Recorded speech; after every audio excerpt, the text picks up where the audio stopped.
जितना ज्यादा आप रिवीजन करेंगे उतना ही ज्यादा आपका short term memory long term memory में बदलते जाएगा। यूट्यूब पे आए तो सबसे पहला 5 वीडियो कौन सा देखे, याद है? आज आप इस वीडियो को देख रहे हैं, इस वीडियो के पहले आप 5 वीडियो कौन सा देखे, ये याद है?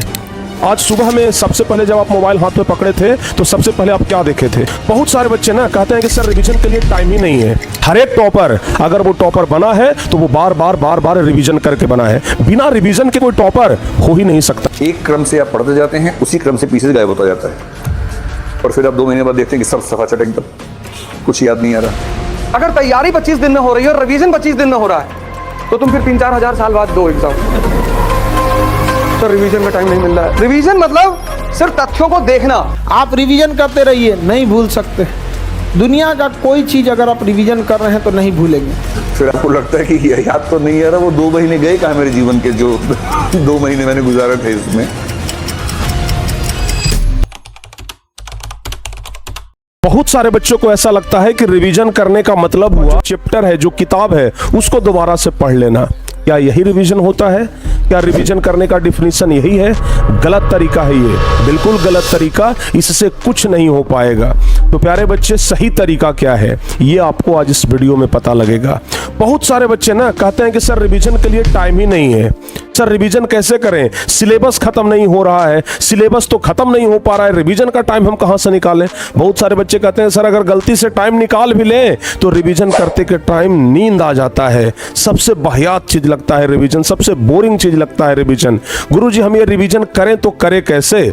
लेकिन रिवीजन करना भी जरूरी है, क्योंकि आप किसी भी टॉपर का इंटरव्यू देख लीजिए, आप यूट्यूब पे सर्च करिएगा टॉपर्स इंटरव्यू, अगर उसमें रिवीजन का प्रयोग ना हुआ या फिर टॉपर्स अगर रिवीजन की बात नहीं किए तो फिर आप हमें आकर के कमेंट में बताइएगा कि सर जी रिवीजन तो कोई चीज ही नहीं है, रिवीजन तो गलत चीज है, टॉपर्स नहीं बताए। हर एक टॉपर, अगर वो टॉपर बना है तो वो बार रिवीजन करके बना है। बिना रिवीजन के कोई टॉपर हो ही नहीं सकता है। प्यारे बच्चे, revision is the best method, revision सबसे अच्छा तरीका है। तो बहुत सारे बच्चे आज तक ना गलत तरीका को लेकर के आगे बढ़ रहे हैं। रिवीजन करने का मतलब बस किताब उलटिए और एक एक लाइन दोबारा पढ़ जाइए, या फिर जो कॉपी हम बनाए हैं, जो नोट्स हम बनाए हैं उसको पूरा पढ़ जाइए, वो रिवीजन है। क्या यही रिवीजन का तरीका है? गलत है। अगर ये तरीका आप भी अपनाते हैं तो आज ही उसको बदल लीजिए। तो कहिएगा कि सर तो सही तरीका क्या है, आप बता दीजिए। बिल्कुल यही तो बताने के लिए हम इस वीडियो को बना रहे हैं। तो आप इस वीडियो को पूरा देखिए, शुरू से लेकर के अंत तक आपको पता चल जाएगा कि रिवीजन करने का सही तरीका क्या है। रिवीजन करने का मतलब क्या वापस से पूरा नोट्स पढ़ जाना? नहीं, ये रिवीजन करने का तरीका नहीं है। सबसे पहले हम आपको प्यारे बच्चे एक एग्जाम्पल देते हैं, आप जरा सोचिएगा ध्यान से, या फिर हम आपको कुछ चीजें पहले समझा देते हैं। हमारा जो दिमाग होता है ना, वो 2 कैटेगरी में बटा होता है। फिलहाल हम उसे 2 कैटेगरी में बांट दिए हैं। अब वास्तविकता में ऐसा होता है कि नहीं होता है, लेकिन हम उसे 2 कैटेगरी में बांटे हैं। पहला कैटेगरी है प्यारे बच्चे शॉर्ट टर्म और दूसरा कैटेगरी है लॉन्ग टर्म। आप कुछ चीजें ना बचपन से याद करके अभी तक रखे हैं, है कि नहीं है? कुछ बचपन की यादें अभी तक आपके दिमाग में होगा, कुछ जो पहला, दूसरा, तीसरा क्लास में होंगे, 5 क्लास में होंगे, 6 क्लास में होंगे, वो अभी तक याद होगा। लेकिन परसों हम जो को पढ़े हैं ना, वो आज हमें याद नहीं है। छोड़िए उतना दूर का, हम हटाते हैं बात। आप एक सिंपल चीज बताइए, जब आप आज यूट्यूब पे आए तो सबसे पहला 5 वीडियो कौन सा देखे, याद है? आज आप इस वीडियो को देख रहे हैं, इस वीडियो के पहले आप 5 वीडियो कौन सा देखे, ये याद है? आज सुबह में सबसे पहले जब आप मोबाइल हाथ में पकड़े थे तो सबसे पहले आप क्या देखे थे, क्या ये याद है? नहीं याद है, क्योंकि ये आपके शॉर्ट टर्म मेमोरी में गया। लेकिन आप बचपन की चीज़ों को अभी तक याद करके रखे हैं। जो घटना 2 साल पहले घट गया उसको आप अभी तक याद करके रखे हैं, क्योंकि वो आपके लॉन्ग टर्म मेमोरी में गया है। तो प्यारे बच्चे, ज़्यादा बढ़िया कौन है, शॉर्ट टर्म की लॉन्ग टर्म? ऑब्वियसली आप बोलेंगे कि गुरुजी लॉन्ग टर्म वाला तो बेहतर है। लॉन्ग टर्म मेमोरी में अगर सब कुछ हमारा शिफ्ट हो जाए तब तो हम जिंदगी भर कुछ चीज़ को भूलेंगे ही नहीं।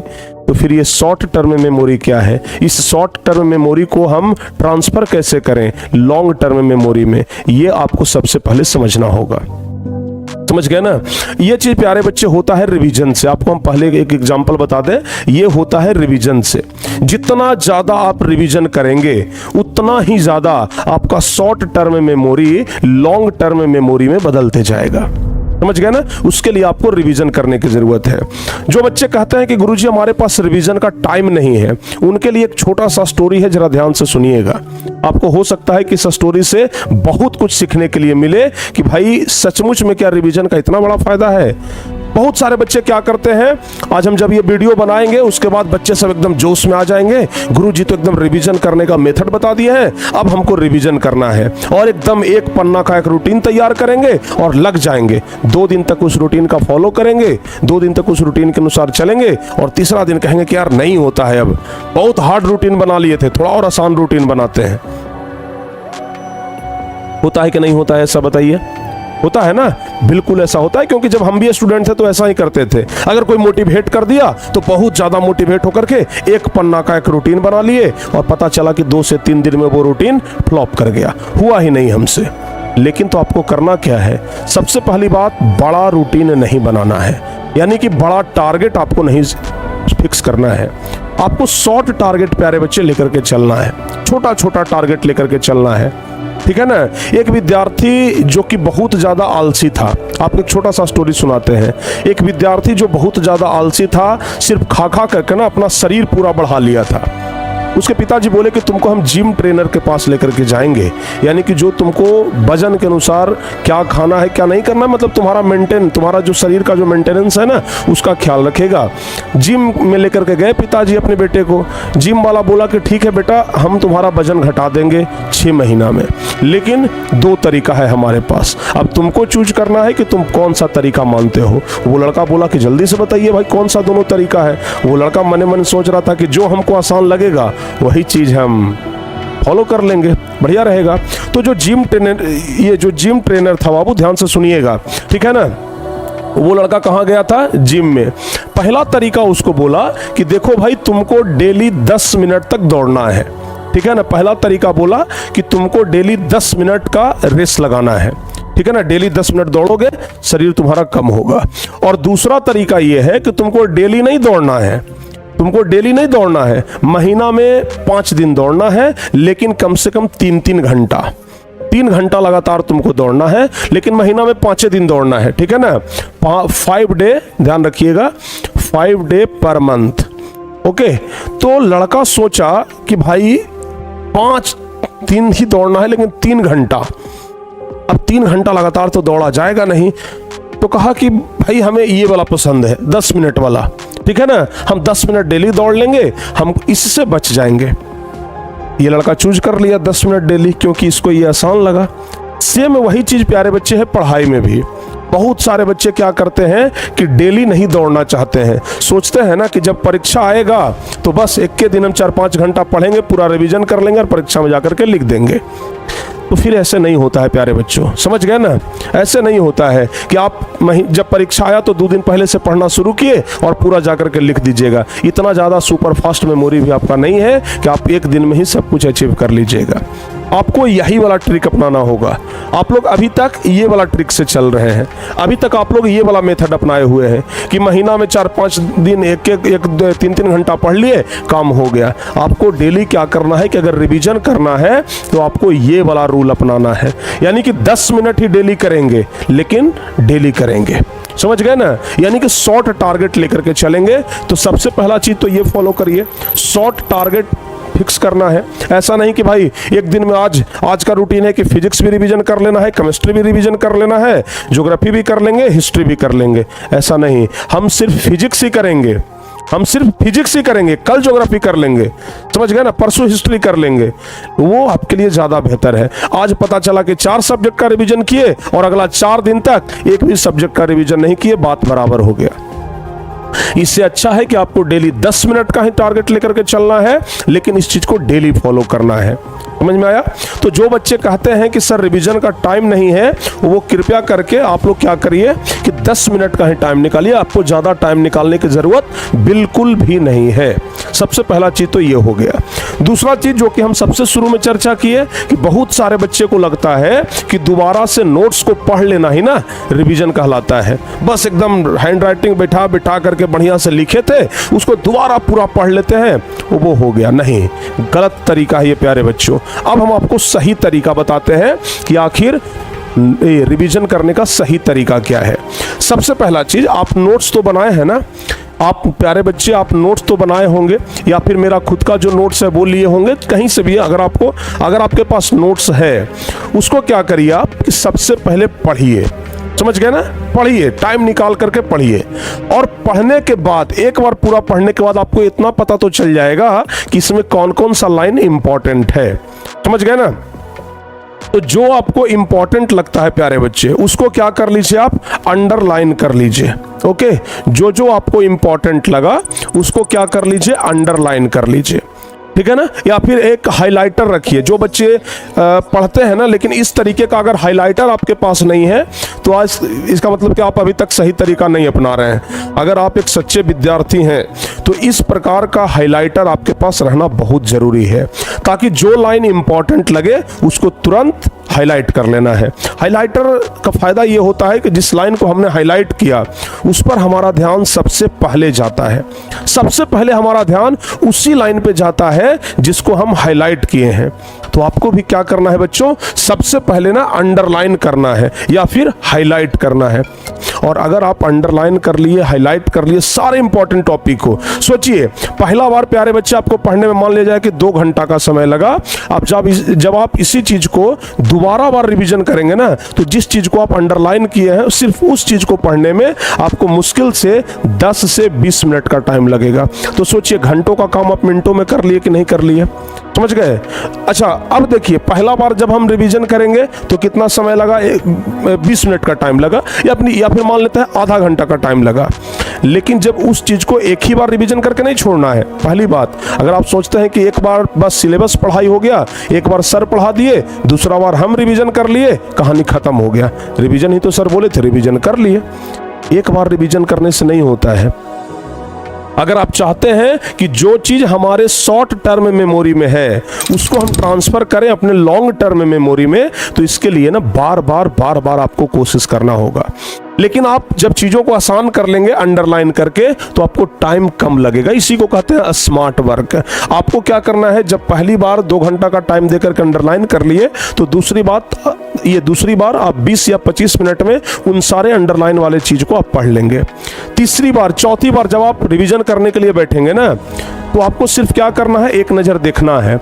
अंतिम होते होते, परीक्षा आते आते ऐसा स्थिति हो जाएगा कि आप प्यारे बच्चे सिर्फ अपने दिमाग को क्या करेंगे, रिफ्रेश करेंगे, सिर्फ याद दिलाएंगे, अच्छा ये वाला टॉपिक है, अच्छा ये वाला टॉपिक है। मतलब लास्ट आते आते इतना बेजोड़ तरीका से आपका तैयारी हो जाएगा कि फिर सिर्फ दिमाग को याद दिलाना होगा।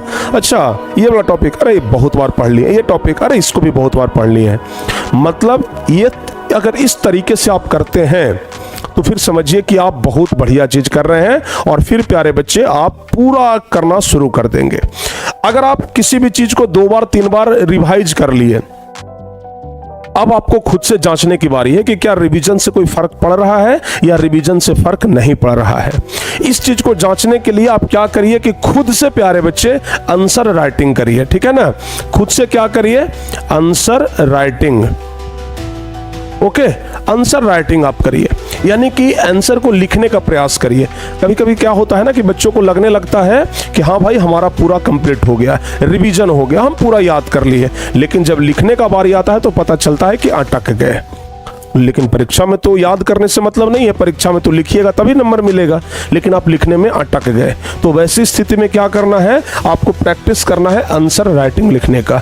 जिस चीज को आप पढ़ लिए हैं उसको आंसर राइटिंग के जरिए प्यारे बच्चे समझिए कि हाँ भाई जो हम पढ़े क्या वो सचमुच में हमें याद है या फिर नहीं याद है। अगर आप एक बार आंसर राइटिंग करेंगे और अगर एक बार आप खुद से कर लिए तो फिर आप ये समझ जाइए, अगर एक बार किसी क्वेश्चन का आंसर आप खुद से लिख लिए ना, जिस दिन पढ़ाई हुआ, जैसे मान लिया जाए कि आज कोई चैप्टर हम आपको पढ़ाए, तो 24 घंटे के बाद उसको एक बार रिवाइज करना है। आपको सही तरीका बताते हैं। जैसे आज प्यारे बच्चों, आज क्या हुआ जी, आज क्या हुआ, पढ़ाई हुआ। ओके, आज क्लास में पढ़ाई हुआ।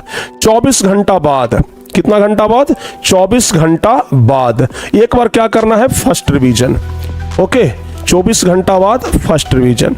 उसके बाद फिर प्यारे बच्चे 7 डे, दूसरा रिवीजन कब करना है, दूसरा रिवीजन करना है 7 डे, ठीक है ना।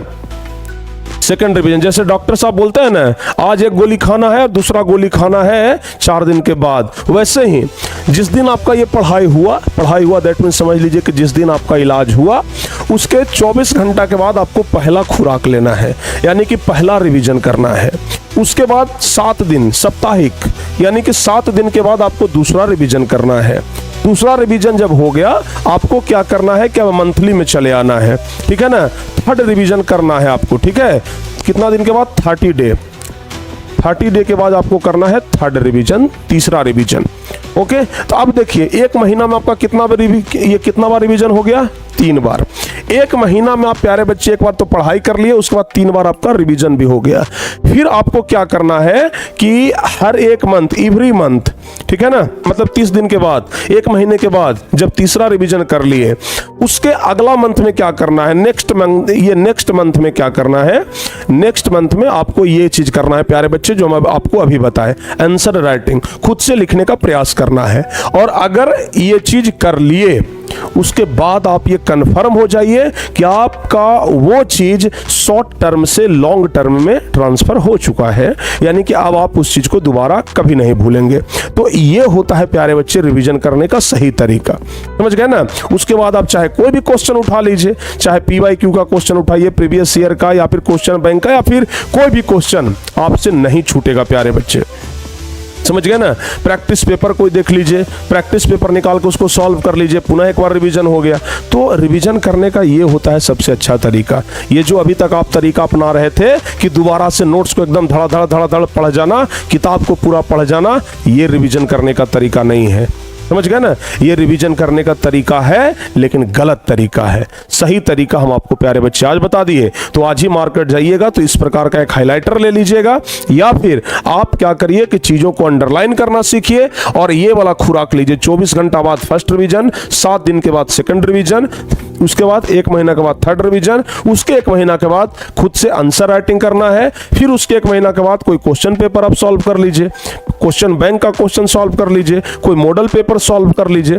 भाई देखिए ना, परीक्षा आते आते एक चीज आपका 10 बार खत्म भी हो जाएगा, आपको पता भी नहीं चलेगा और आपका पूरा काम तमाम हो जाएगा, समझ गए। तो ये है प्यारे बच्चों रिवीजन करने का असली तरीका। तो जो बच्चे अभी तक ये जो गलत तरीका अपना रहे थे कि बस पूरा पढ़ लेना है दोबारा, वो जल्दी से आज ही छोड़ दीजिए और ये नया तरीका जमा करके देखिए।